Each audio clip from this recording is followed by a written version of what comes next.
our friend Brendan, whom we love and admire. Yes, Brendan is good. Brendan is all good. We like Brendan. Brendan has a tune written for us to get us in the mood for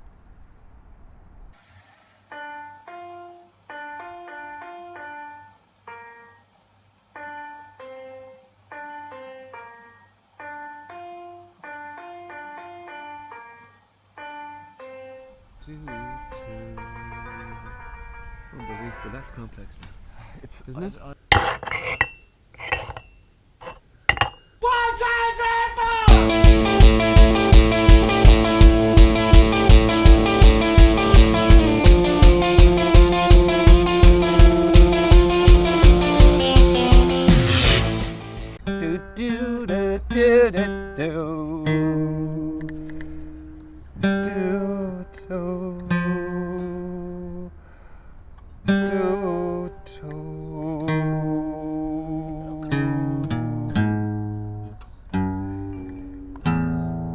Clearly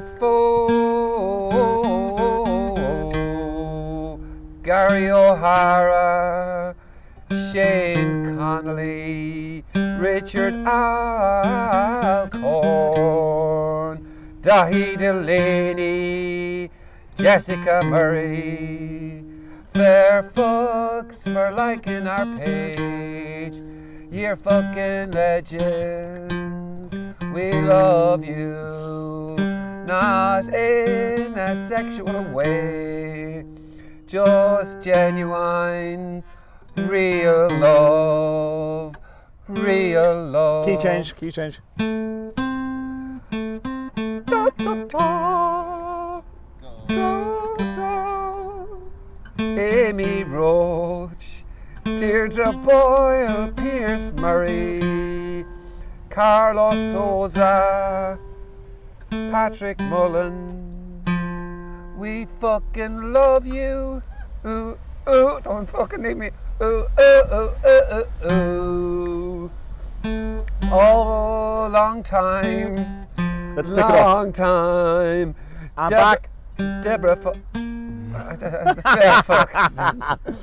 Let's pick this up. Sean Curran, Aileen Foley, Angela Santos, Malachy McNulty, Anya Cunningham, Clint Drebeck, Shane Garrett, Patrice Byrne, Mark Nalek, Lara Somebody, Niall Kramer, Andy Lane. That'll do. That'll do. Unbelievable. Oh, man, you're not supposed to handle it. So you're a rugby man, aren't you? At heart, you're a rugby man. Yeah, it's a proper sport. It's, you know. Are you even going to watch any of this? Watch what? You know, this thing. This soccer thing that's happening this weekend. Yeah. I will keep a little bit of the corner of my eye vaguely hovering over the goings on. Ah, it's big enough now. Well, it's on in Belgium or something, is it? Or it's on in La France. in La France? Oh yes, that's right. Okay, Vive la France, Allez les Bleus, isn't that right? Oh, that's rugby again. I'd say they sing that in the soccer as well. Allez, How les often have Bleus. we beaten France in football, may I just ask? What? How many times have we beaten France in football? Probably as many times as we've beaten them in rugby. Oh, no, we've beaten them quite often in rugby. Ah, Yeah, have we quite though? often, yeah.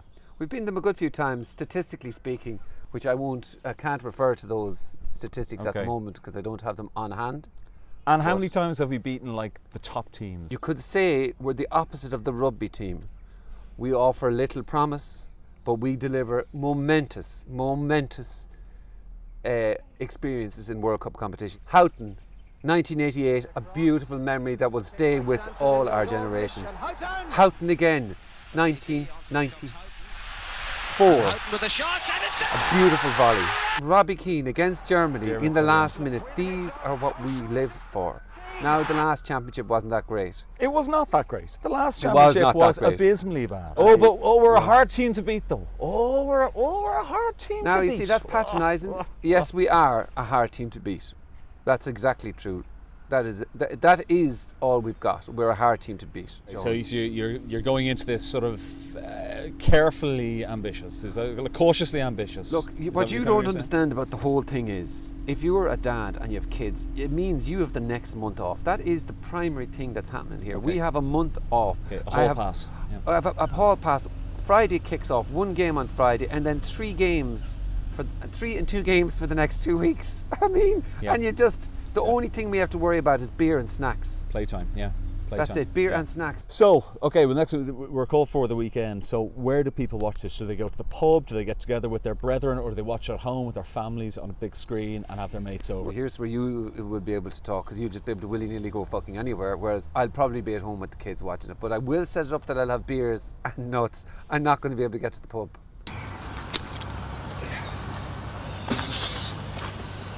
The shit now, do you see that? I mean, look, I don't know, I used to maybe think that it was possible that we might get further. I think getting to the last 16 and a good showing and a couple of good moments, that is what we'd all love. Okay. And if at we, the end of the day. And at the end of the day. Look at him. See that shit there? See that shit? Tonight in the Button Factory, okay, there is a celebration of the life and music of Fela Kuti. Do you know who Fela Kuti was? You ever heard of Afrobeat, a style of music called Afrobeat? Have you heard of Africa, continent called Africa? Okay, yeah, okay, yeah, so, Africa. okay, yeah, let's start below there. Europe. Okay. So there's a style of music called Afrobeat, which is when they mixed the rhythms of African music with kind of jazz, soul, funk, bit of disco as well in the 70s and late 60s. Fela Kuti he's regarded as basically the Bob Marley. What Bob Marley did to reggae, Fela Kuti did for Afrobeat. Pioneered it, brought it to the masses. You can get tickets with our friends eventbrite.ie or on the door. You remember eventbrite.ie? Or you can get them on the door. Pretty cool thing, and the idea is that, you know, we have a lot of African culture in this city, and it's to get people who are music lovers in to see a bit of it and to see how absolutely incredible their music is. That is a bit of a celebration then, that sort of music. It's like, give me a beat of that now. Can you give me some sort of a feel for the...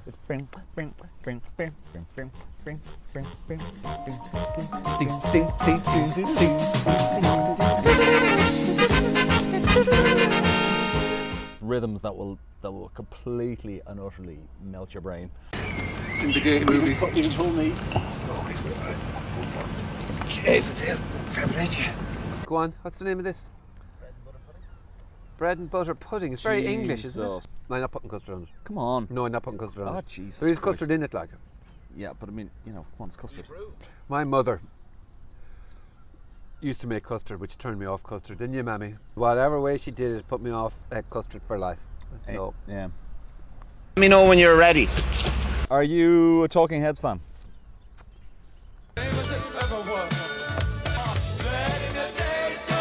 No. Stop Making Sense is the concert video that they made. It was directed by Jonathan Demme, and it is from one of their 3-day concert that they did in Hollywood many years ago. It's kind of gone down in history as being one of the greatest ever concert videos ever shot.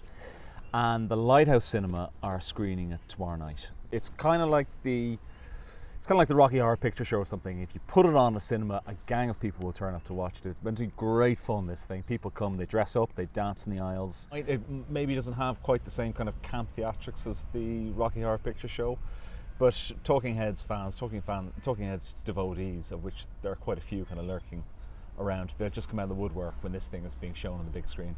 And with the full, you know, sort of cinema sound and everything. So it's directed by Jonathan Demme, of course, who did Philadelphia, did Silence of the Lambs, had a great sense for what the band are trying to do. They are doing 10:30 tomorrow night and 11:15, 2 screenings of it. Both of them are sold out, but if you get onto the Lighthouse, there's a possibility there might be cancellation tickets for it. We're on the road to nowhere. Come on inside. And can you bring in a picnic basket into the cinema with you, with a few accoutrements, like a little glass of wine? Just not that alcohol's important anyway, but can you bring in a glass of wine into the cinema? I'm not sure if the Lighthouse Cinema will be thrilled about that, but they have a full bar at the Lighthouse Cinema, so I'm sure thinking. You can bring a beer in with you. Yeah. Great bloody film coming out today.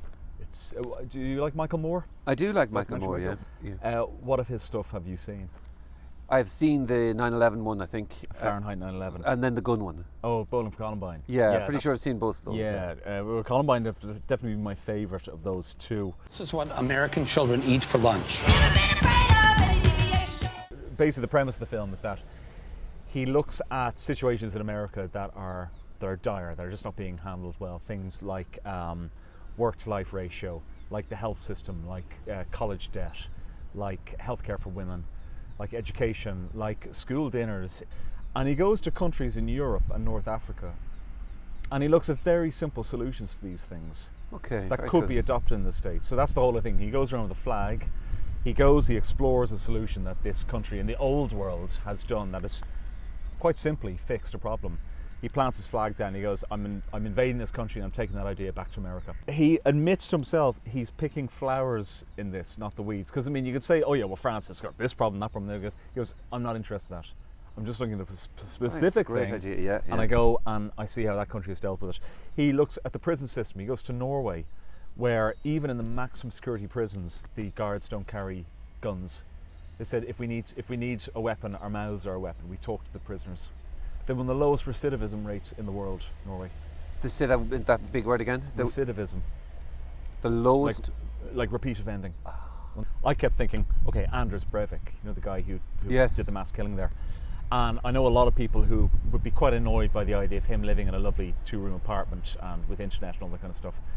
But then he meets one of the parents of the victims of the Anders Breivik massacre, and he sees that there just is that culture there of not hating the perpetrator, of not wishing death upon them. You know, it's not there. It's just it's a completely different cultural outlook. It's nice, and how that kind of filters down through society in terms of how you look after homeless, how you look after people who are ill, people who are in need of rehabilitation. He goes to Italy, where they have 8 weeks paid holidays per year. In America, you've 1. And just the emphasis that's put on life-work balance over there, which just doesn't exist in the States. Yeah. He goes to Portugal, where it's now not an arrestable offence to be in possession of drugs, and how that has actually lowered drug use in the country. Yeah. He goes to Iceland. He looks at the banking crisis there, and looks. I mean, a lot of the stuff in this film is going to hit a nerve with an Irish audience.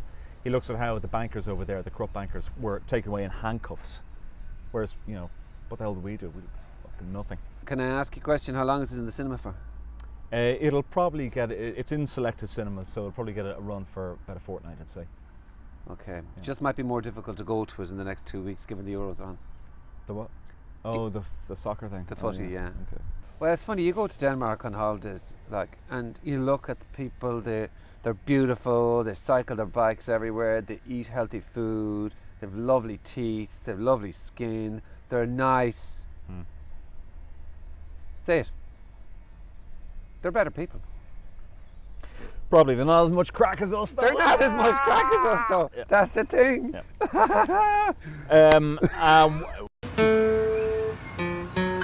Okay, I got it. I can get this.